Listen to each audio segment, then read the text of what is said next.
आपके बच्चों आपके पेपर का जो फर्स्ट यूनिट है उसी में संघर्ष के एक सिद्धांत और आता है, वो है लुईस ए कोजर का संघर्ष का प्रकारवादी सिद्धांत। कोजर का कॉन्फ्लिक्ट थ्योरी ऑफ फंक्शनलिज्म। वास्तव में कोजर, अगर हम बात करें, कोजर ने एक किताब लिखी थी। कोजर ने अपनी किताब में the functions of social conflict, सबसे पहले तो मैं आपको प्रकार्य शब्द को समझाना चाहूंगी। जैसे कि मैंने आपको मर्टन का प्रकार्यवाद पहले भी पढ़ाया था। प्रकार्य वे अवलोकित परिणाम होते हैं जो सामाजिक व्यवस्था में अनुकूलन में सामंजस्य को बढ़ाते हैं। ये मर्टन की स्टेटमेंट थी। मर्टन ने कहा था प्रकार्य वे छुपे हुए परिणाम होते हैं जो हमारे संगठन अव्यवस्था में सामंजस्य को बढ़ाते हैं। लुईस ए कोजर के सिद्धांत को संघर्ष का प्रकारवादी सिद्धांत क्यों कहा जाता है, थोड़ा सा मैं इस पक्ष को बताना चाहूंगी आपको। संघर्ष, हमेशा हम संघर्ष या कॉन्फ्लिक्ट का नाम आते ही हमारे दिमाग में एक छाप छूट जाती है। लड़ाई, झगड़ा, आपसी मनमुटाव, ये शब्द जाहिर हो जाते हैं। लेकिन कोजर ने अपने संघर्ष के सिद्धांत को संघर्ष का प्रकारवादी सिद्धांत बोला है। वो क्यों बोला है?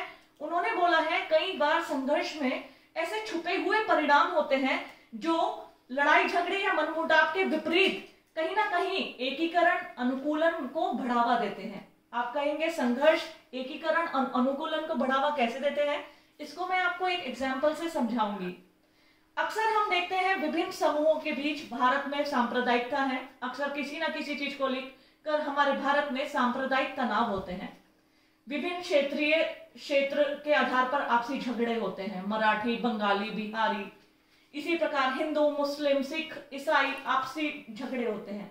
लेकिन उसी बीच यदि हमारा कोई विदेशी पड़ोसी देश हमारे ऊपर आक्रमण कर देता है तो हम आपसी झगड़ों को छोड़कर, आपसी झगड़ों को भूलकर कहीं ना कहीं सब लोग एक हो जाते हैं और हम ना क्षेत्रवादी ना सांप्रदायिक आधार पर एक दूसरे को बांटते हैं। तब हम सिर्फ और सिर्फ भारतीय होने का दावा करते हैं और ये हमारी जो देशभक्ति होती है वो भारतीयता के रूप में उजागर होती है। कोजर ने अपने संघर्ष के प्रकारवादी सिद्धांत के माध्यम से यही बताने का प्रयत्न किया है कि जो संघर्ष होता है, संघर्ष के विघटनकारी परिणाम नहीं होते, संगठनकारी परिणाम भी होते हैं। वो कैसे?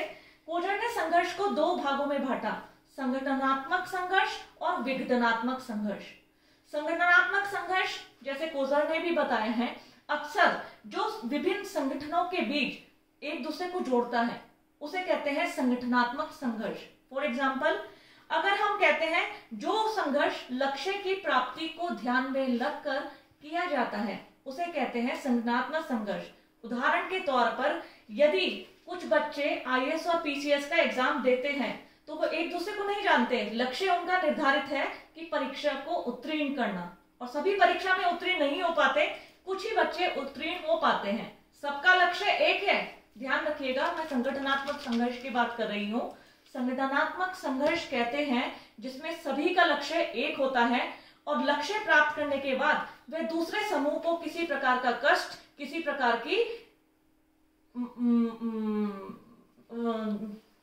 प्रकार का मतलब कष्ट नहीं पहुंचाते। जैसे अगर कोई आईएएस की परीक्षा उत्तीर्ण कर लेता है छात्र, वो आईएएस की परीक्षा उत्तीर्ण कर लिया, और बाकी जो प्रतिद्वंदी छात्र हैं वो परीक्षा उत्तीर्ण नहीं कर पाते, तो वो दूसरे लड़के के साथ मारपीट, झगड़ा, इस तरह का कोई कार्य नहीं करते। तो इस पक्ष को, जिसमें और एक एग्जांपल और मैं दूंगी, बैलेट बॉक्स की लड़ाई। विभिन्न चुनावी दल जब निर्वाचन के दौरान आपस में बैलेट बॉक्स की लड़ाई, बच्चों कहते हैं कि जब हम चुनाव में जीतना चाहते हैं और वो चुनाव में जीत का निर्धारण हमारे कौन करता है? हमारा बैलेट बॉक्स करता है।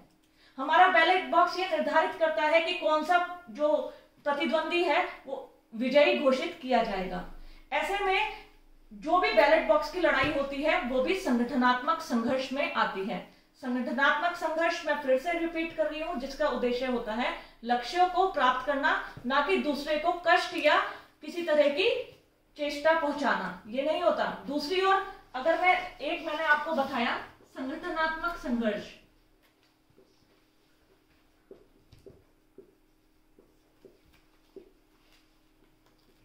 जो मैंने अभी आपको बताया वो संघर्ष, आपने कोजर ने संघर्ष के दो प्रकार बताए थे।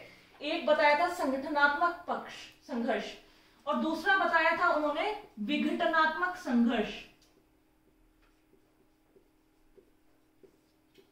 विघटनात्मक संघर्ष में किसी भी समूहों के लक्ष्य निर्धारित नहीं होते, और ये किस स्टेटमेंट पर आधारित होता है कि मुझे कुछ मिले न मिले लेकिन दूसरे का नुकसान हो ही हो, उसे कहते हैं विघटनात्मक संघर्ष। फॉर एग्जाम्पल, अगर हम बात करें किसी जमीन के झगड़े को लेकर कि जमीन मुझे ना मिले या ना मिले लेकिन दूसरे पक्ष को भी ना मिले, आपसी जब जमीन जायदाद को लेकर आपसी भाइयों में मनमुटाव होता है, या फिर किसी अगर हम और इसी बैलेट बॉक्स की लड़ाई को आगे ले जाएं, इलेक्शन में कई बार क्या होता है, बहुत सारे चुनावी दल जिनको चुनाव चिन्ह नहीं मिल पाता तो वो दूसरे प्रतिद्वंदी को हराने के लिए वो बिना किसी सपोर्ट के इलेक्शन में खड़े होते हैं।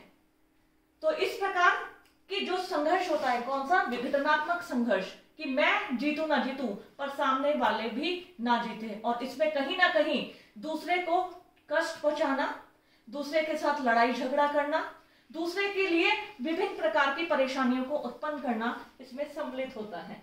तो कोज़र दो प्रकार के संघर्ष की बात करते हैं, संगठनात्मक संघर्ष जो कि संगठन के पक्ष पर जोर देता है, दूसरा है विघटनात्मक संघर्ष जो कहीं ना कहीं आपसी मनमुटाव और झगड़े को बढ़ावा देता है। इसी प्रकार बच्चों मैं आगे बताना चाहूंगी, कोज़र ने संघर्ष को यथार्थवादी और अयथार्थवादी संघर्ष के माध्यम से भी बताया है। यथार्थवादी रियलिस्टिक, अयथार्थवादी नॉन रियलिस्टिक।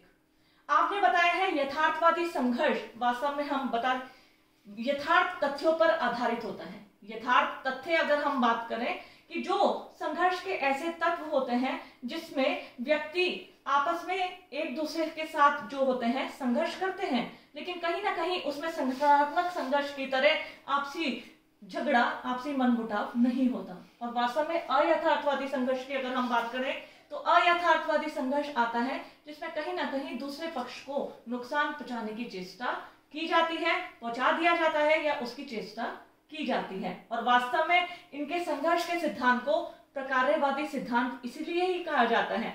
जैसे आप फॉर एग्जांपल प्रकार्यवादी सिद्धांत एक एग्जांपल से और समझाऊंगी। दो भाइयों के बीच जमीन जायदाद को लेकर आपसी मनमुटाव है, वो एक दूसरे से बात नहीं करते, लेकिन जब सामने वाले किसी दूसरे समूह से आपसी संघर्ष की बात हो जाती है तो दोनों भाई एक हो जाते हैं। तो ऐसे में संघर्ष में कहीं ना कहीं कोज़र हमारे बताते हैं कि संघर्ष में विघटन के साथ साथ संगठन के बीज मौजूद रहते हैं। संघर्ष जो होता है हमेशा विघटनकारी नहीं होता है। संघर्ष में कहीं ना कहीं एकीकरण, अनुकूलन और सामंजस्य यह भी पाया जाता है। इसलिए कोज़र के सिद्धांत को संघर्ष का प्रकार्यवादी सिद्धांत भी कहा जाता है। बच्चों, मैं आपको ये वीडियो इसलिए पोस्ट कर रही हूँ, जैसा कि आप जानते हैं हम सब कोरोना डिसीज के कारण अपने घरों में लॉकडाउन है, तो आपसे मैं यही कोशिश करना चाहूंगी कि मैं आपको रेगुलर अपने नोट्स के माध्यम से, वीडियो के माध्यम से ये पढ़ाती रहूंगी। और काट दे इसको, मैं बीच दोबारा बोलूंगी अब।